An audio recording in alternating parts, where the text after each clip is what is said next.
बिस्मिल्लाहिर्रहमानिर्रहीम। अस्सलाम वालेकुम नाज़रीन, आपका मेज़बान अली हुसैन जी।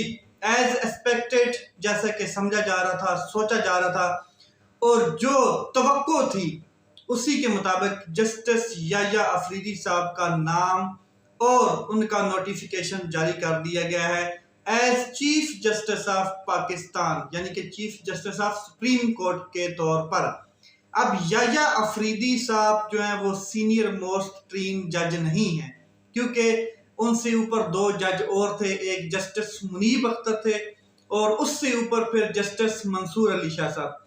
मंसूर अली शाह साहब का रास्ता रोका गया।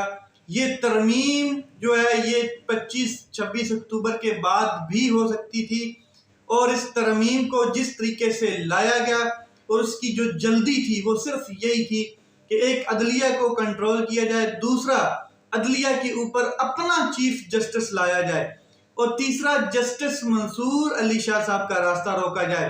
अगर जस्टिस मंसूर अली शाह साहब का रास्ता नहीं रोका जाता तो फिर ये हमारी जो हुकूमत है ये इतनी देर तक नहीं रहेगी जितनी हम चाहते हैं, और जो हमारा सरप्रस्त है वो चाहता है कि हम लगे रहें। तो जस्टिस मंसूर अली शाह साहब का रास्ता रोक दिया गया है। जो कमेटी 12 रुकनी थी उसमें एक तो मैं आपको बता दूं कि उस पार्लिमानी कमेटी में बिल्कुल पाकिस्तान तहरीक इंसाफ ने बायकॉट किया। पाकिस्तान तहरीक इंसाफ उसका हिस्सा नहीं बनी, क्योंकि पाकिस्तान तहरीक इंसाफ ये मौकफ रखती है कि ये तरमीम जो है जाली हुकूमत की है, फॉर्म 47 की है, और ये हुकूमत भी जाली है और इस अवान में जो हुकूमती अरकान बैठे हैं वो भी जाली हैं। तरमीम भी जाली तरीके से लाई गई, फिर तरमीम जो जाली तरीके से लाई गई उसमें वोटिंग भी जाली तरीके से लोगों को उठा के उखाड़ पिछाड़ करके कराई गई। तो हम इस जुल्म का, ये जो जुल्म हुआ है इसका हिस्सा नहीं बनेंगे और उन्होंने बाइकआउट कर दिया। मैंने आपको 12 रुकनी कमेटी के नाम बताए थे, उसमें 9 अरकान ऐसे थे जो हुकूमत वक्त के थे, तो 3 जो लोग थे वो पाकिस्तान तहरीक इंसाफ के थे, यानी कि ओपोजिशन से थे।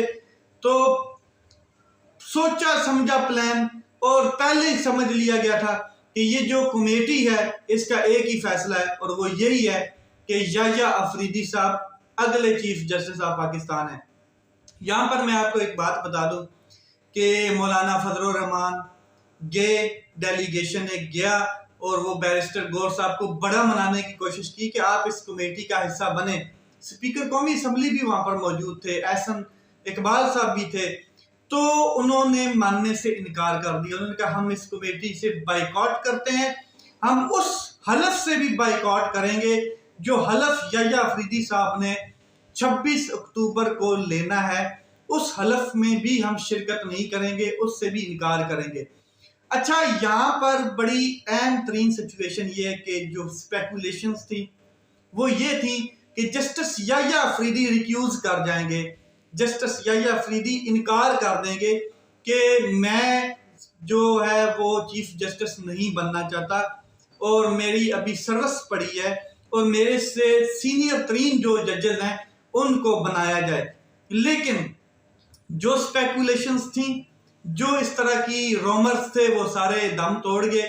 जस्टिस याह्या अफरीदी साहब का जो वजारत कानून है उसने एक नोटिफिकेशन जारी कर दिया है as a chief justice of Pakistan और उनको मुबारकबाद भी आई है सिंध बार कौंसिल से और पाकिस्तान की जो बार कौंसिल हैं उनसे मुबारकबाद भी आ रही है, वो कबूल भी कर रहे हैं। चीफ जस्टिस काजी फैजी साहब जो हैं, जो अब जा रहे हैं, जिनका टर्न्योर खत्म हो चुका है, उनके वो चैम्बर में भी गए, उनसे भी उन्होंने बातचीत की। जो नोटिफिकेशन जारी हुआ है उसके बाद चीफ जस्टिस याह्या अफरीदी साहब जो है वो 26 अक्टूबर को अपने ओहदे का हल्फ उठाएंगे।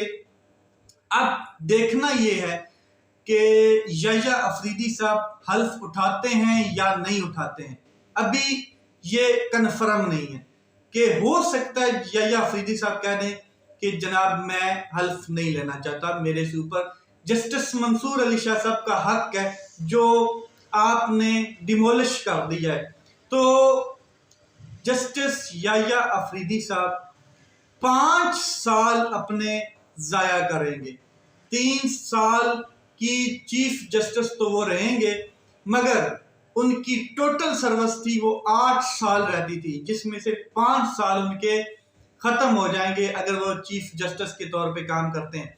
अब अजल से चलता आ रहा है पाकिस्तान के हिसाब में कि जो पैरामिलिट्री फोर्सेस हैं या जो हमारी इस्टेब्लिशमेंट है, वो जो भी चीफ ऑफ आर्मी स्टाफ तकर्रर किया जाता है तो उसका एक पैनल, एक समरी आती है, उसमें से जो हुकूमत का सरबराह होता है जिसे हम वजीर आजम कहते हैं, वो एक शख्स को आर्मी चीफ लगाता है और दूसरे को चीफ ज्वाइंट ऑफ जो आर्मी स्टाफ है वो लगाता है। तो वो अपना बंदा लेके आता है, यानी कि अपने बंदे को जो उसके साथ उसके ख्यालात मिलते हों, जिसके साथ कंप्रोमाइज हो जाए, जो उनके साथ काम करे और उनको इंजॉय कराए, उनकी हर बुरी अच्छी चीजें माने, तो वो आर्मी चीफ लेकर आता है।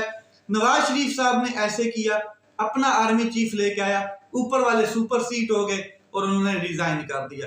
अच्छा, वो था मुशर्रफ ने टुंग के रख दिया नवाज शरीफ साहब को, ये आपको पता है। फिर नवाज शरीफ साहब ने दूसरी गलती की, बाजवा को लेके आया।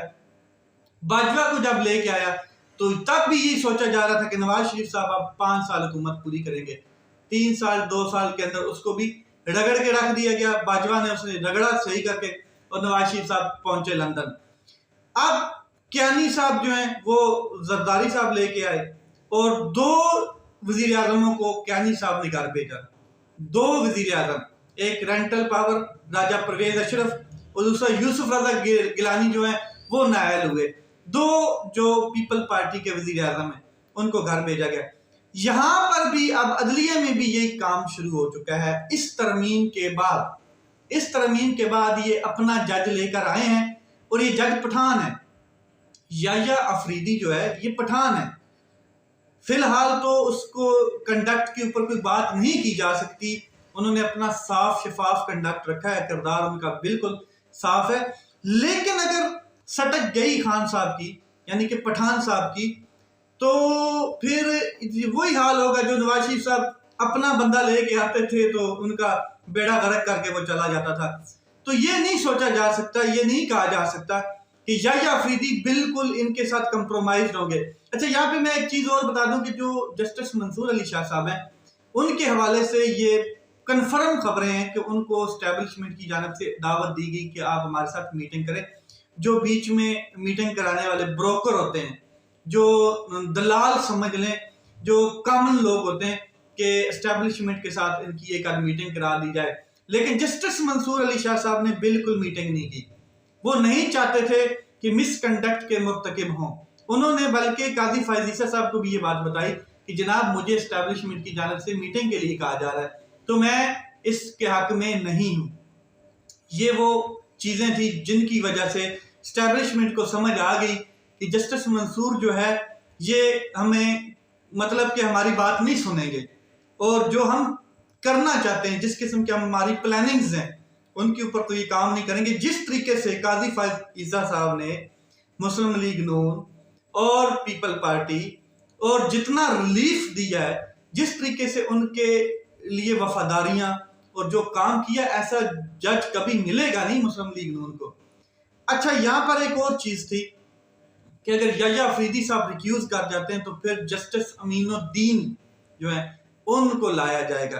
और जस्टिस अमीनुद्दीन तो बिल्कुल मुस्लिम लीग नून के साथ ऐसे स्टैंड करते हैं ना कि उसमें कोई शक नहीं है, कोई शुबा नहीं है। आपने मखसूस नशिस्तों के केस में देखा कि वो बिल्कुल उनका कैटेगोरिकल एक मौकफ था और वो ये था कि पीटीआई की सीटें बनती ही नहीं। तो अब जस्टिस याह्या अफरीदी साहब चीफ जस्टिस ऑफ पाकिस्तान के तौर पे 26 अक्टूबर को अपना हल्फ उठाने जा रहे हैं। जो वकला की तंजीमें थी, जो बड़ी बड़ी स्टेटमेंट्स थी कि हम तहरीकें चलाएंगे जस्टिस मंसूर अली शाह साहब के लिए और अगला चीफ जस्टिस मंसूर ही है, उसके हक पे डाका नहीं मारने देंगे, ये वगैरह वगैरह, तो कोई तहरीक नहीं अभी तक चली। ऐलानात बहुत किए गए। तहरीकें चलती हैं जब पीछे से एस्टेब्लिशमेंट की सपोर्ट होती है। आगे जो 2007 में तहरीक चली थी वकला की, तो उसमें भी एस्टेब्लिशमेंट की सपोर्ट थी।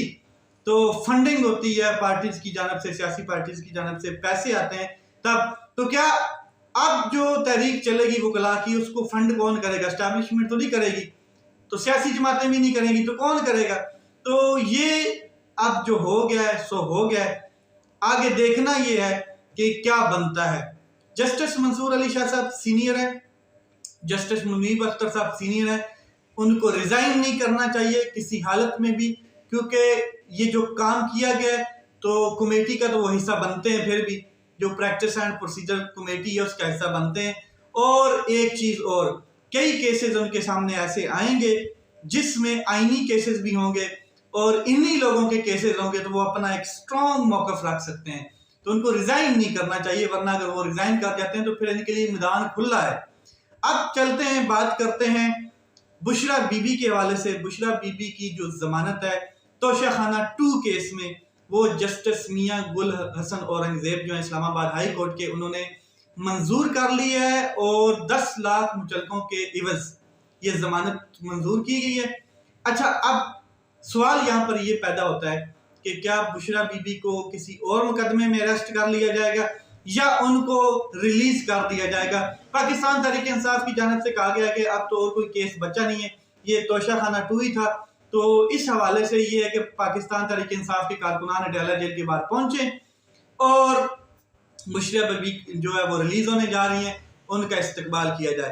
तो देखना ये है कि हुकूमत क्या करती है, ताकतवर क्या करता है, क्योंकि इमरान खान साहब के पूरे कुंबे को उन्होंने जकड़ के रखा हुआ है, कैदो बंद किया हुआ है।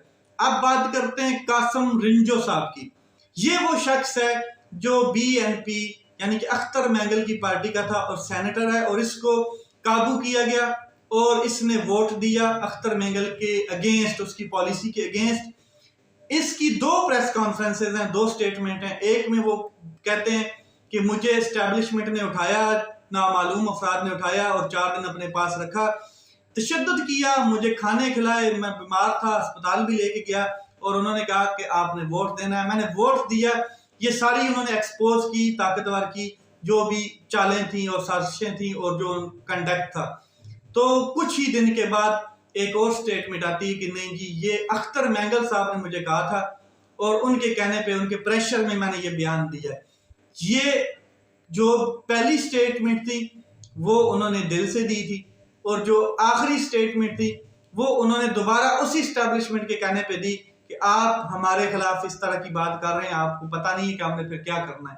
तो ये मामलात हैं जी, ये चल रहा है पाकिस्तान में।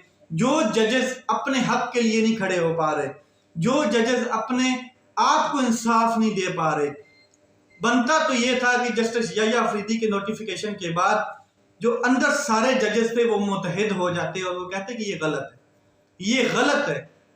जस्टिस मंसूर अली शाह साहब के साथ स्टैंड करते, जो अपने हक के लिए नहीं खड़े हो रहे, जो अपने कंफर्ट जोन से बाहर नहीं आना चाहते, वो ये सोचते हैं कि अवाम उनके लिए निकले। अवाम कैसे निकले? चलो निकल भी जाती है, एक मिसाल है, तो क्या उनको हर चीज प्लेट में ही मिलनी चाहिए? अपने कंफर्ट जोन से वो बाहर नहीं निकलते, तो उन्होंने फिर अवाम को क्या इंसाफ देना है जो अपने इंसाफ, अपने आप को इंसाफ नहीं दे पा रहे। लेट्स सी मामलात किस तरफ जाते हैं। अपना ख्याल रखें, अपने भाई के इस चैनल का ख्याल रखें। पाकिस्तान जिंदाबाद।